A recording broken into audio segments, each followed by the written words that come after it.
Sorry, Charles. Sorry, why bother talking to me when you had the MP come and talk to you? You know I'm going to talk to you. I always talk to Charles. By the way, have you been reading my new blog? I've been on it. I had trouble finding it because you moved around a bit. I had ADHD. What do you say to people that's not that you should have had the 5 candidates, there's 5 leaders here? I understand the point they're making, but I don't agree with the premise of the point. This is not a debate. There were 2 English language debates that involved all 5 leaders. This is a different format. It doesn't involve podiums and the formal rules and procedures of debate. And the format that I have at my disposal allows for a reasonably modest amount of time and is really a panel discussion among the leaders of the 3 major parties.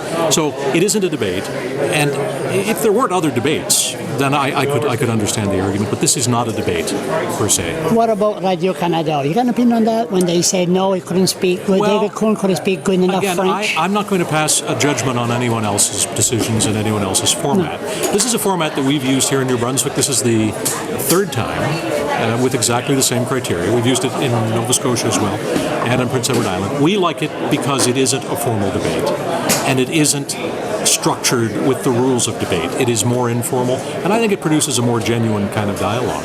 So again, I'm not going to pass judgment on what RC decided or what the CBC decided.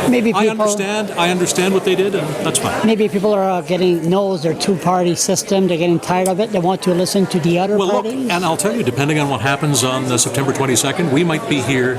We might be back here in 4 years with different participants.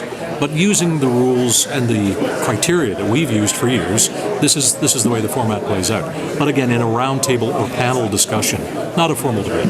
So everything's fine. What do you say to people that say you're asking too many harsh questions? When you play, I think you're great. I think questions need to be direct, and I think that questions should be forceful. I think there's a difference between asking a tough question and being mean.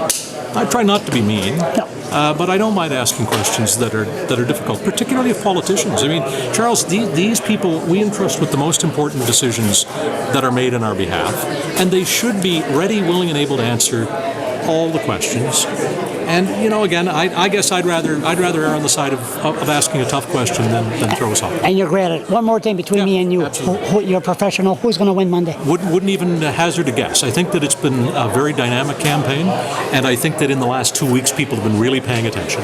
So I think I'm going to just wait and see. I think it could be an interesting night. I think there may be some interesting things happen, and I'm not going to make any. One more thing. Should we return to the old paper ballot that you could wait for the last poll to come? It's no excitement. As somebody who loves democracy, I don't care how you cast your vote, so long as you cast it paper, online, any way you can.